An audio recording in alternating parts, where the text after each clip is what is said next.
My name is Abigail Carter, but everyone calls me Abby. I'm 26 years old and work as a waitress at the Silver Spoon, one of Manhattan's fanciest restaurants. Life hasn't been easy since my dad disappeared 15 years ago. Tonight, I'm serving the most powerful table in the restaurant, Billionaire CEO Nathaniel Stone and his associates. I never expected that when he signed the document in front of me, my whole world would shatter. I recognized that signature immediately. It was my father's. If you're watching this right now, let me know where you're tuning in from in the comments. Don't forget to hit that like button and subscribe to hear the rest of this wild journey that changed my life forever. I wasn't always just a waitress. I graduated with an English literature degree from NYU 3 years ago with dreams of becoming a writer. My creative writing professor said I had real talent, but talent doesn't pay the bills in New York City. So here I am working at the Silver Spoon by night and as a barista at a local coffee shop by day, while sending my manuscripts to publishing houses in between shifts. My mom Sarah raised me alone after my dad disappeared. She worked 3 jobs just to keep a roof over our heads and food on the table. She's the strongest person I know. Despite everything, she made sure I never felt the absence of love in my life, even with the gaping hole my father left behind. Before he vanished, my dad, Robert Carter, was my hero. He worked as an engineer, developing technology I was too young to understand. He had this infectious laugh that could fill our small house in Queens. I remember how he taught me to ride my first bike in the park near our home. He ran alongside me, his hand on the back of the seat, promising not to let go until I was ready. When I finally looked back and realized he'd let go yards ago, his face was beaming with pride. Every night, he'd tell me bedtime stories about a girl named Abby who could solve any problem with her cleverness and courage. Just like you, he'd say, tapping the tip of my nose. He helped me with my math homework, built me a treehouse in our backyard, and taught me how to skip stones across the lake when we visited my grandparents upstate. Then, one day, when I was 11, he didn't come home, just disappeared without a trace. Mom called the police, who launched an investigation. They found his car at the train station, but no security footage of him boarding any train. His wallet and phone were still in the car. His passport was at home. After 6 months, the police told us what they believed. Robert Carter had abandoned his family. They said it happens more often than people think. Men who feel trapped by responsibility sometimes just walk away. The detective spoke in a gentle voice, but his words cut like knives. Mom refused to believe it at first. He loved us, she'd insist. Something must have happened to him. But as months turned into years, even she began to accept the painful truth. Meanwhile, creditors started calling. Apparently, Dad had taken out loans we knew nothing about. The house was mortgaged to the hilt. Mom had to sell it at a loss, and we moved to a tiny apartment in a much less desirable neighborhood. Mom took jobs as a home health aide, a cashier at a grocery store, and cleaning offices on weekends. I started babysitting at 13, then working at fast food places as soon as I was legally able. We scraped by, Mom and I, against the world. I promised myself I'd make something of my life, prove that we didn't need him. I studied hard, won a partial scholarship to NYU, and worked throughout college to pay the rest. I have student loans, of course, who doesn't these days? But I'm proud of what I've accomplished on my own. The Silver Spoon is not where I expected to end up with my degree, but it pays better than most service jobs. It's one of those exclusive Manhattan restaurants where celebrities and business moguls come to see and be seen. Dark wood paneling, crisp white tablecloths, waitstaff, and formal attire, the kind of place where the menu doesn't list prices because if you have to ask, you can't afford it. My manager, Frank, runs the place with military precision. One water spot on a wine glass or a fork out of alignment can earn you a blistering lecture. The customers can be demanding and condescending, but the tips make it worthwhile. Some nights I can make more than I'd earn in a week at most other jobs. My coworkers are a mix of aspiring artists, actors, and writers like me, along with career servers who know the industry inside out. My best friend at work is Jasmine, a dancer who moved here from Chicago with Broadway dreams. She keeps me sane on the nights when rich clients treat us like we're invisible. Home for me is a 5th floor walk-up in Astoria, Queens. The apartment is tiny, a studio with barely enough room for my bed, a desk for writing, and a small kitchen area. But it's mine, and the rent is almost affordable if I pick up enough shifts. Dating has been on the back burner. Between 2 jobs and my writing, I barely have time to sleep, let alone build a relationship. The last guy I dated, Ryan, was another writer I met at a workshop. We dated for 6 months before he got a job offer in Los Angeles and left. We tried long distance for a while, but it fizzled out. Since then, there have been a few first dates that went nowhere. It's hard to connect with someone when you're constantly exhausted and preoccupied with making ends meet. But despite everything, I've been okay. Not thriving maybe, but surviving. I've been working on a novel based loosely on my experience growing up without a father. Writing helps me process the abandonment, the unanswered questions, the birthdays and graduations he missed. I tell myself that one day I'll get published and maybe he'll see my name on a book cover and realize what he gave up. That was my life until last Wednesday night, when everything I thought I knew was turned upside down with a single signature. The reservation had the entire staff on edge. Nathaniel Stone, CEO of Stone Innovations, one of the largest tech companies in the world, had booked our best table for a business dinner. Frank gathered us for a pre-service meeting, his face more serious than usual. Listen up, people. Mr. Stone is not just any client. His net worth is more than all of us combined would make in 10 lifetimes. He's known to be extremely particular, and he's a regular at 11 Madison Park and Le Bernardin. I want everything to be absolutely perfect tonight. Abby, you'll be serving his table. My stomach dropped. Me? Why not Thomas? Thomas was our most experienced server, usually assigned to VIPs. Thomas called in sick. You're next in line. Frank's tone made it clear this wasn't up for discussion. Do not, I repeat, do not screw this up. I spent the hour before they arrived polishing every glass, inspecting every piece of silverware, and rehearsing wine descriptions. The host texted that Stone's car had arrived, and we all snapped to attention like soldiers preparing for inspection. Nathaniel Stone entered the room like he owned it, which, given his wealth, he probably could have. Tall, with salt and pepper hair and a tailored suit that probably cost more than my annual rent, he carried himself with the confidence of a man accustomed to controlling every room he entered. He appeared to be in his early 50s, though something about his face seemed oddly tight, like he'd had work done to maintain his youthful appearance. Behind him trailed his entourage. Marcus Reynolds, his CFO, according to the reservation notes, 2 men in suits who looked like lawyers, and a middle-aged couple I later overheard were potential investors from Singapore. Good evening, Mr. Stone. Welcome to the Silver Spoon, I said, approaching their table after they were seated. My name is Abigail, and I'll be taking care of you tonight. Stone barely glanced at me, checking his watch instead. We'll need privacy. I don't want servers hovering. Bring the 82 Bordeaux to start. I nodded and went to retrieve the wine, worth more than I earned in a month. When I returned to open and pour it, I caught snippets of their conversation. The acquisition will be finalized next week, Stone was saying. Once we integrate their patents with our existing technology, we'll corner the market entirely. The board might push back on the valuation, one of the lawyers replied. Stone scoffed. The board works for me, not the other way around. Throughout the appetizers and main courses, I tried to be invisible while remaining attentive.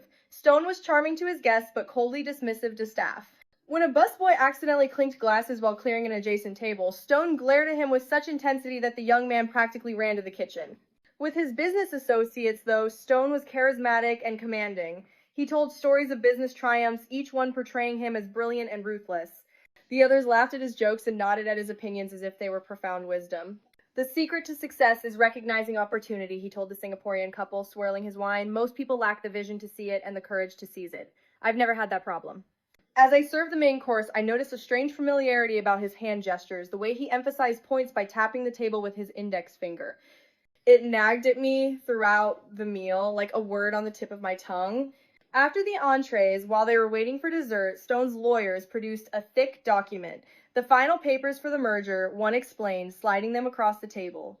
If you could sign now, we can proceed immediately. Stone took out an expensive pen and began to sign as I approached with the dessert tray. I set it down on the table just as he was finishing his signature with a distinctive flourish, a quick upward stroke at the end that curved back on itself in a unique way. The room seemed to tilt sideways. I'd seen that exact signature hundreds of times, on my birthday cards, on school permission slips, on the back of photographs, my father's signature. My brain tried to make sense of it. Maybe it was a coincidence. Maybe my memory was playing tricks on me.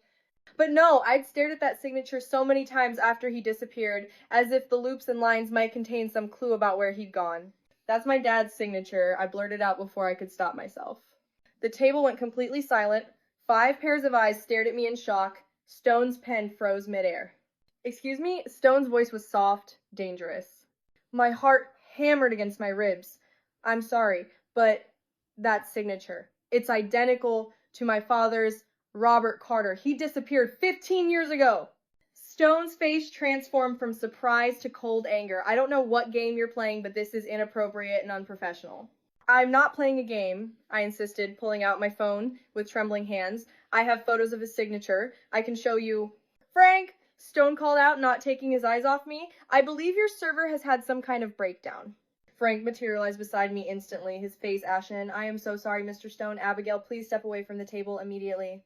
But now, Frank hissed, gripping my arm painfully and pulling me toward the kitchen. As I was dragged away, I caught one last glimpse of Stone. His face had composed itself back into a mask of calm control, but his eyes followed me with an intensity that sent chills down my spine. There was recognition there, I was certain of it. And something else, fear. Have you completely lost your mind?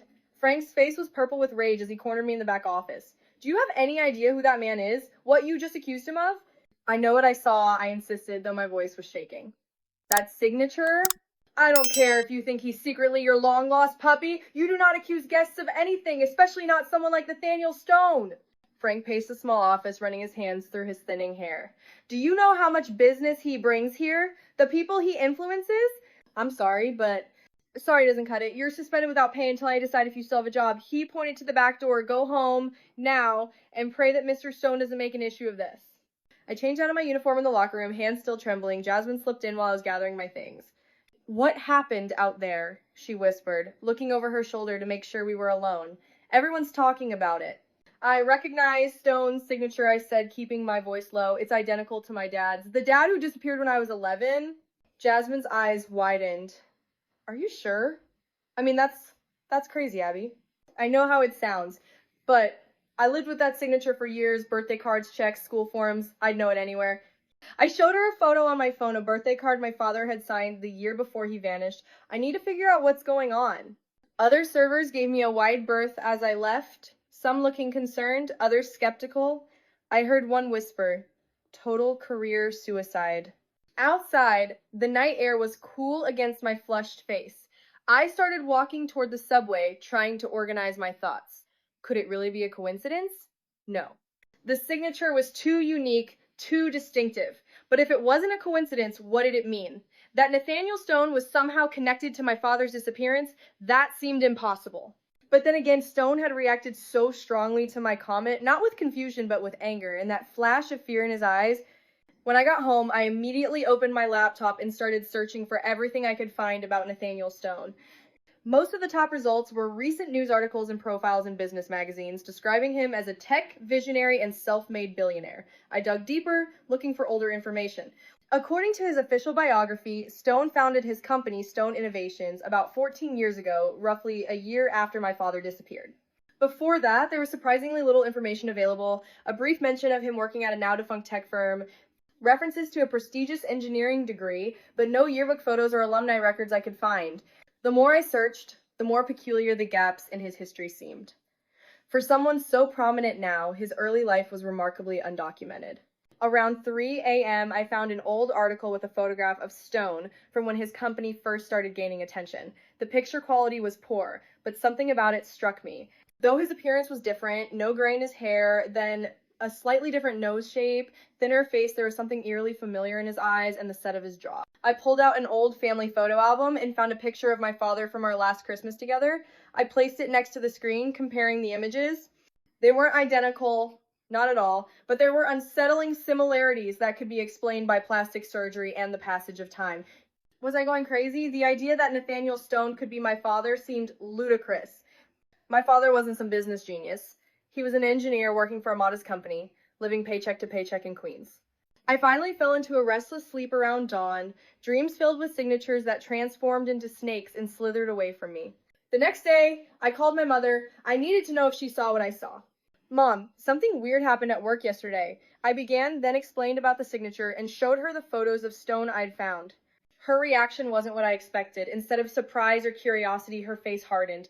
Abby, stop this right now. Some signatures look similar. That's all this is. But Mom, the timing... Let the past stay buried, she interrupted, her voice unusually sharp. Your father left us. That's the end of it. This billionaire fantasy you're concocting is unhealthy. Her dismissal felt strange and out of character. Mom had always encouraged me to ask questions, to seek the truth. Now she seemed almost afraid of what I might find. After hanging up, I paced my small apartment, more convinced than ever that something wasn't right. My phone rang with an unknown number. Is this Abigail Carter? A male voice asked when I answered. Yes. Who's this? Someone who wants to help you. The voice was low, deliberately disguised. Stop looking into Nathaniel Stone. For your own safety and your mother's. Some questions are better left unanswered. The call ended before I could respond. I stared at my phone, a chill running through me. How did this person get my number? How did they know what I was looking into? Later that day, while walking to the coffee shop for my afternoon shift, I noticed a black sedan parked across the street. When I changed direction, it pulled away from the curb and followed at a distance. I ducked into a crowded store and slipped out the back entrance, heart pounding. That evening, I met with my friend Marcus, who worked as a paralegal at a corporate law firm. We dated briefly in college before deciding we were better as friends. This is some serious conspiracy theory stuff, Abby, he said after I explained everything. Nathaniel Stone is one of the most powerful men in the country. If he's hiding something, he has the resources to keep it buried. So you think I'm crazy too? I didn't say that. He sighed, running a hand through his curly hair. Look, if you really want to pursue this, you need to be smart about it. Careful. If there's even a chance you're right, you could be in danger. What would you do? He thought for a moment. I'd look for connections between your dad's work and Stone's early patents. I'd try to find people who knew Stone before he became famous. And I'd make copies of everything you find and store them somewhere safe. Despite the warnings, despite the risk, I knew I couldn't let this go. If Nathaniel Stone had something to do with my father's disappearance, I needed to know the truth. Whatever it cost me. I didn't hear from Frank for 3 days after the incident. When he finally called, his voice was tight with barely controlled anger. You can keep your job, he said without preamble. But you're on thin ice, Abby. One more slip up and you're done. And you're never serving Mr. Stone again if he returns. I thanked him, swallowing my pride. I needed the income, but more than that, I needed to maintain a connection to Stone. The restaurant might provide my only chance to observe him up close again. My first shift back was tense. Coworkers eyed me warily, as if my breakdown might be contagious. Only Jasmine treated me normally, pulling me aside during a lull. I did some digging too, she whispered. Stone's company acquired a small tech firm about 14 years ago. It specialized in advanced encryption algorithms. What was it called? Secure Tech Solutions? Ring any bells? I shook my head, disappointed. But later that night, while looking through an old box of family papers, I found a business card. Robert Carter, lead engineer, Secure Tech Solutions. My hands trembled as I photographed it. 2 weeks after the signature incident, Stone returned to the restaurant. Though I wasn't assigned to his table, I felt his eyes following me throughout the evening. When our gazes accidentally met, he didn't look away. Instead, he studied me with calculating intensity, like I was a chess piece he was deciding how to remove from the board.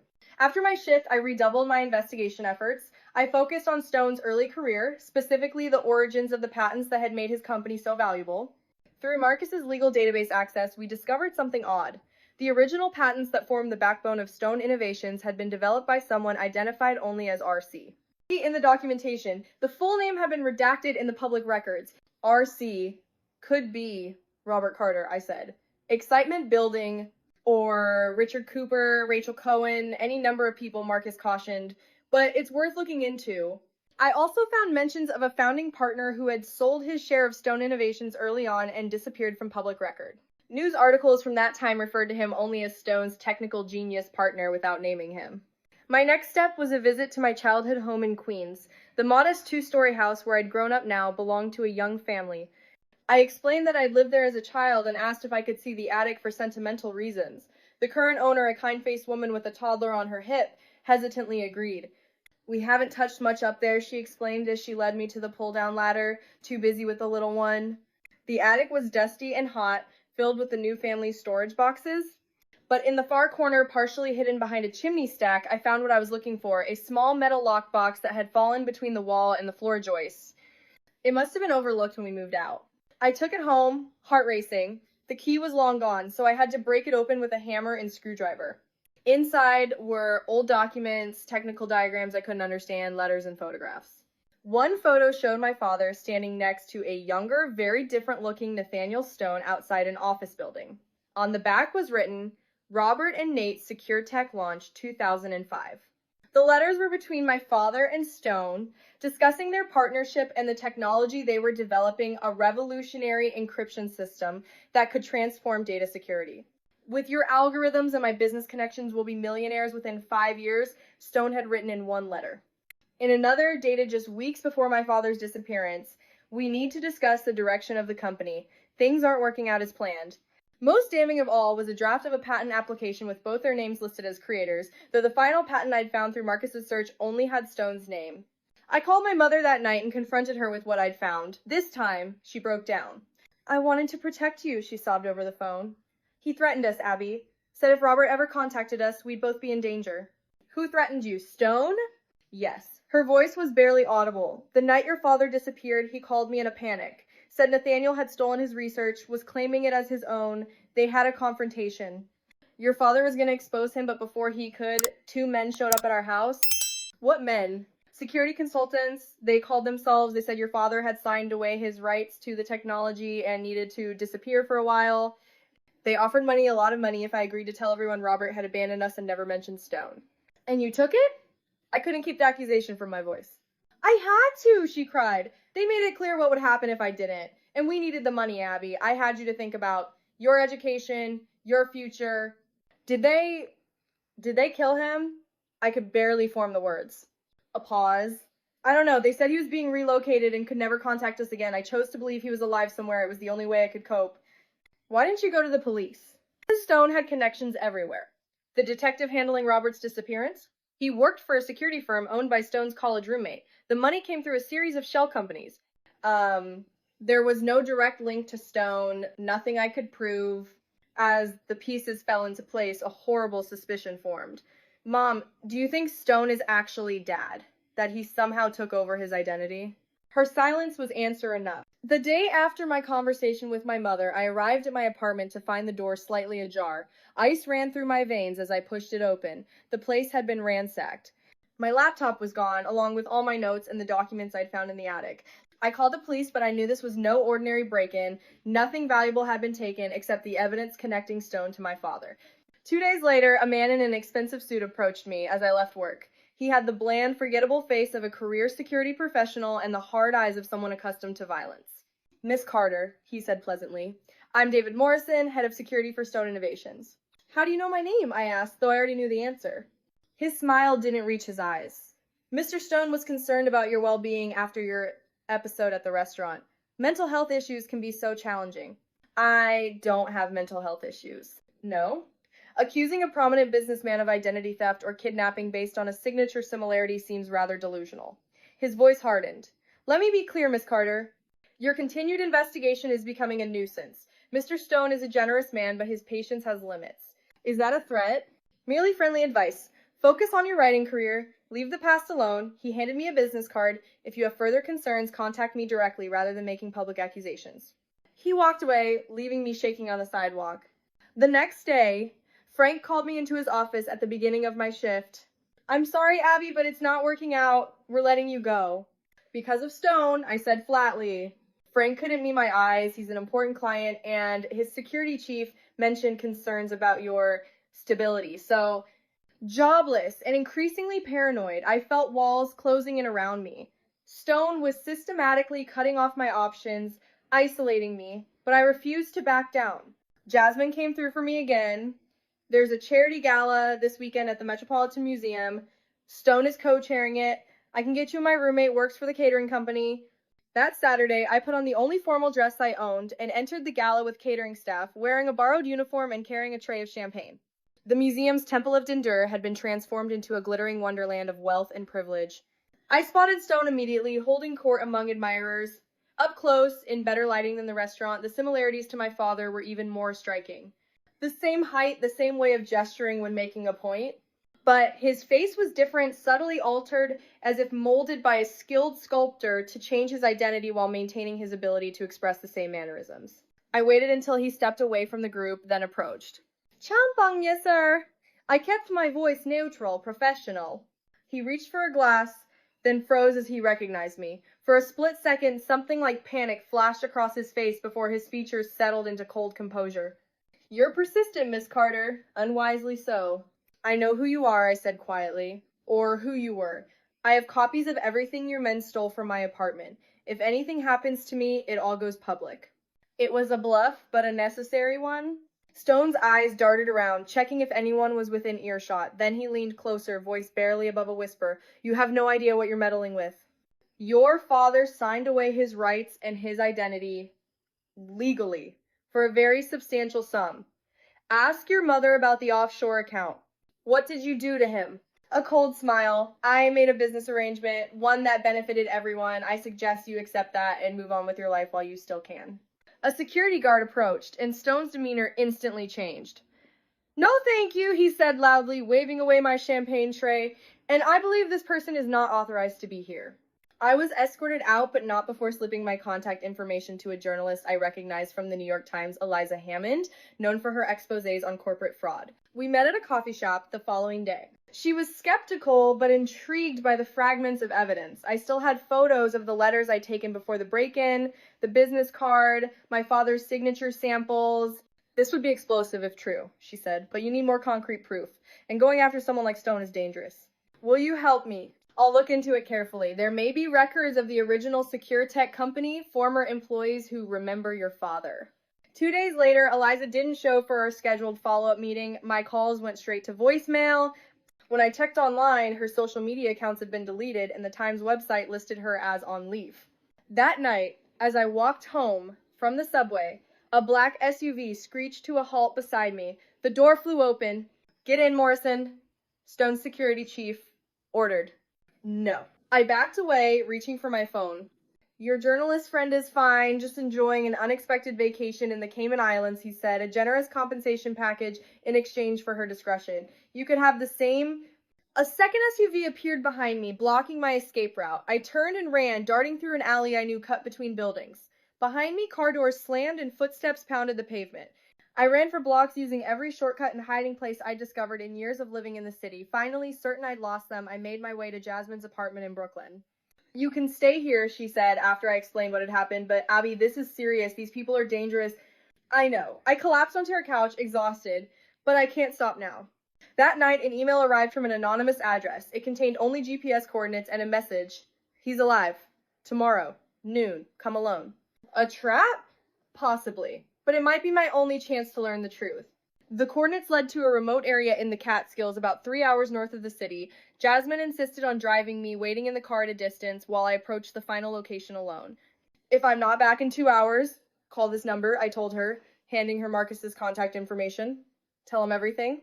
The coordinates led to a gravel road that ended at a secluded modern cabin. The property was surrounded by trees, with security cameras mounted discreetly at various points. A tall fence encircled the perimeter, with a keypad-controlled gate blocking the entrance. I observed from the cover of trees for nearly an hour, watching as a security guard patrolled the grounds. There was only one that I could see, a heavy-set man who checked the perimeter before returning to a small guardhouse near the gate.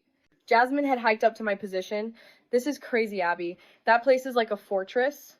There has to be a way in." I studied the layout, noticing that the fence came close to an old oak tree on one side. There. If I climb that tree, I think I can get over the fence. And then what? Waltz up to the front door? I don't know, but I've come too far to turn back now. We waited until the guard entered his small cabin, then moved quickly to the oak tree. With Jasmine giving me a boost, I managed to climb high enough to reach a branch that extended over the fence. Carefully, I shimmied across and dropped down on the other side, landing with a soft thud.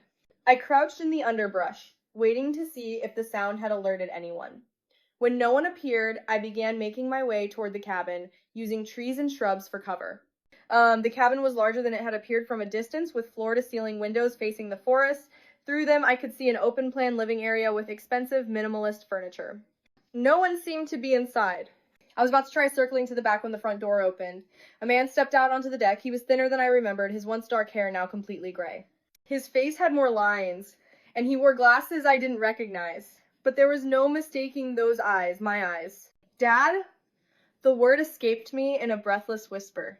He turned sharply in my direction, scanning the trees. Then he spoke, his voice carrying clearly in the quiet forest. "I know someone's there. The cameras picked up movement. If you're from Stone's security team, tell him I'm still honoring our agreement. I haven't contacted anyone."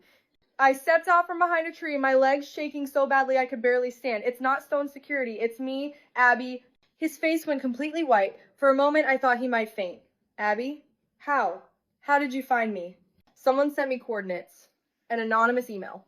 He looked around wildly, as if expecting armed men to emerge from the trees. "You need to leave. Now. It's not safe for you to be here." "I'm not leaving until I get answers." I moved closer, drinking in the sight of him. "My father. Alive. What happened? Why did you disappear? Do you have any idea what it did to Mom?" "To me?" Pain contorted his features. "Abby, please. You don't understand the danger." "Then explain it to me." A tense silence hung between us. Finally, he sighed deeply. Come inside quickly. The interior of the cabin was spartanly furnished but equipped with state-of-the-art technology. Multiple computer screens displayed security camera feeds, including one that showed Jasmine waiting anxiously by her car. Your friend? He asked, nodding toward the monitor. Yes, she helped me find you. He pressed a button on a control panel. The guard will let her through. Better to have her here than attracting attention on the road. While we waited for Jasmine, it was still hard to think of this stranger as my father paced nervously. How much do you know? He finally asked. I know Stone stole your identity somehow, took credit for your work, threatened Mom to keep quiet. My voice cracked. I thought you were dead. I'm so sorry, Abby. So incredibly sorry. His eyes filled with tears. I made a terrible choice, but at the time I thought it was the only way to protect you and your mother. Jasmine arrived, escorted by the security guard, who gave me a curious look before returning to his post. My father, he told us he now lived under the name Thomas Wilson Made Coffee while explaining what had happened 15 years ago. Stone and I founded SecureTech together. I was the engineer, he was the businessman. I developed an encryption algorithm that was years ahead of anything else available, something that could have revolutionized data security. He sipped his coffee, hands slightly shaking. As we prepared to launch, Stone became different. Greedy. He wanted to sell the technology to the highest bidder, including foreign governments and questionable private entities.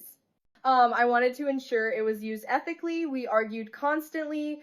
So he stole it from you? Jasmine asked. Not exactly. He framed me for corporate espionage, claimed I was planning to sell our secrets to competitors. He fabricated evidence, bribed witnesses. With his connections, I would have gone to prison for decades. That's when he offered the deal, I guessed. Dad nodded. Stone would drop all charges if I disappeared completely, signed over all rights to our technology, gave up my identity, never contacted you or your mother again. In exchange, he would provide financial security for both of you and a new life for me. But why would he want your identity? Why not just take the technology? Because he wasn't just stealing my work, he was stealing my life. Dad's voice hardened. Stone had a troubled past he wanted to escape. Debts, legal issues, burned bridges. My clean background and reputation gave him a fresh start. He didn't become me exactly, but he borrowed elements. Enough to create a new narrative. So he had plastic surgery to look somewhat like you? That's insane. Stone has always been pathologically obsessed with remaking himself.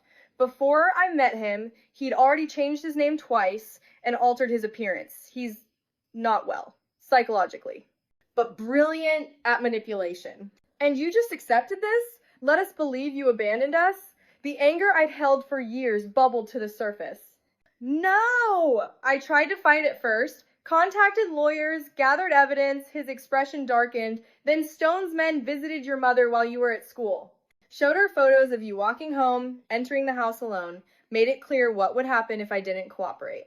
So, you left us to protect us, I said, still struggling to process everything. Yes. Stone set me up in this isolated location. I'm essentially under house arrest. The security is ostensibly for my protection, but really, it's to keep me contained.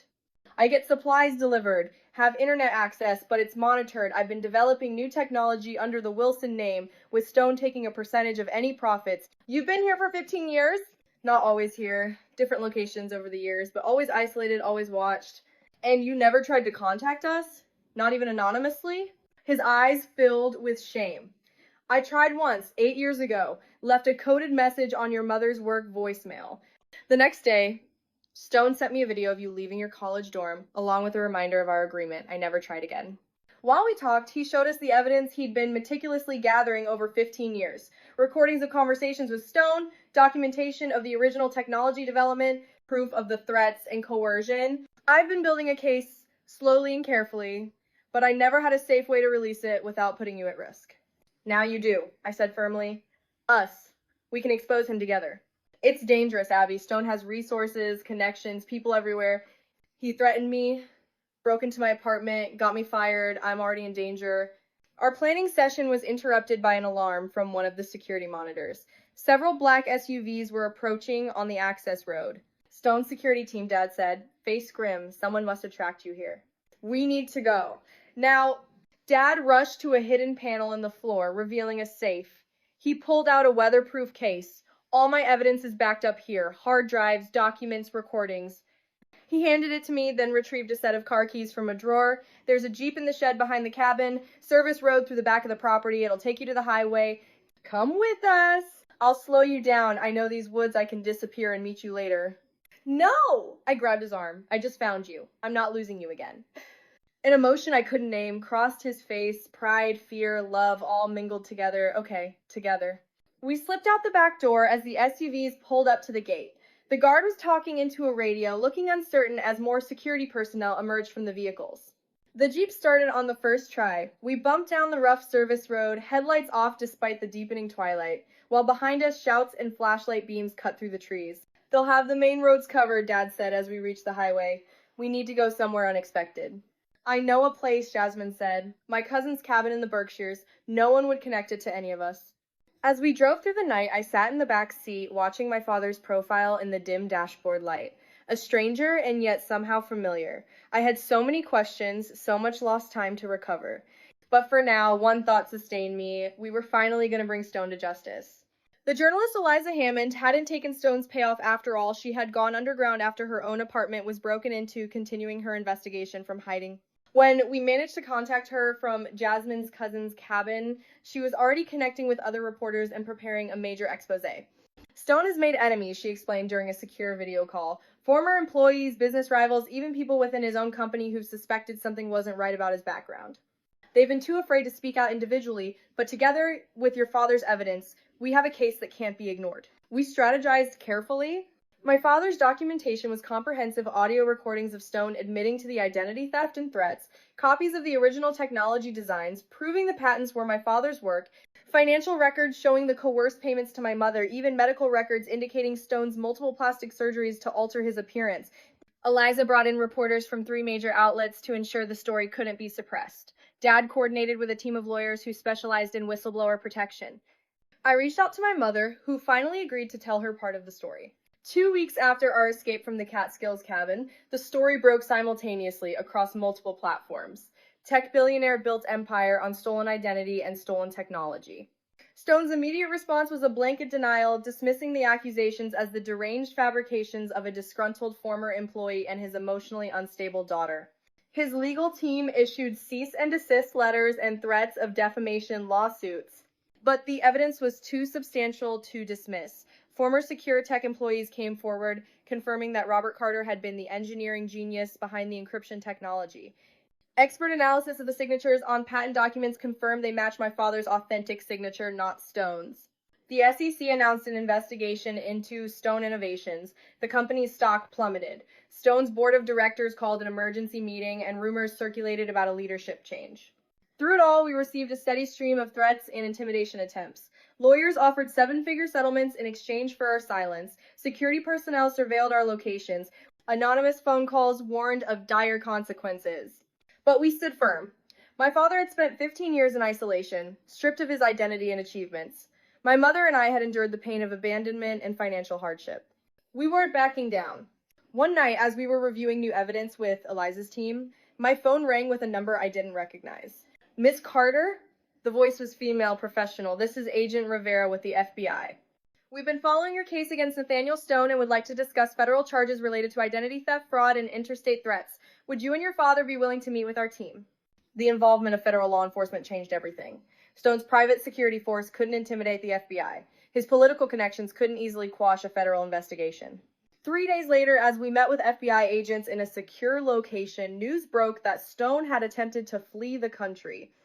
Airport security at Teterboro, acting on an FBI alert, had detained him as he tried to board his private jet. The footage of the Billionaire CEO being escorted away in handcuffs dominated every news channel.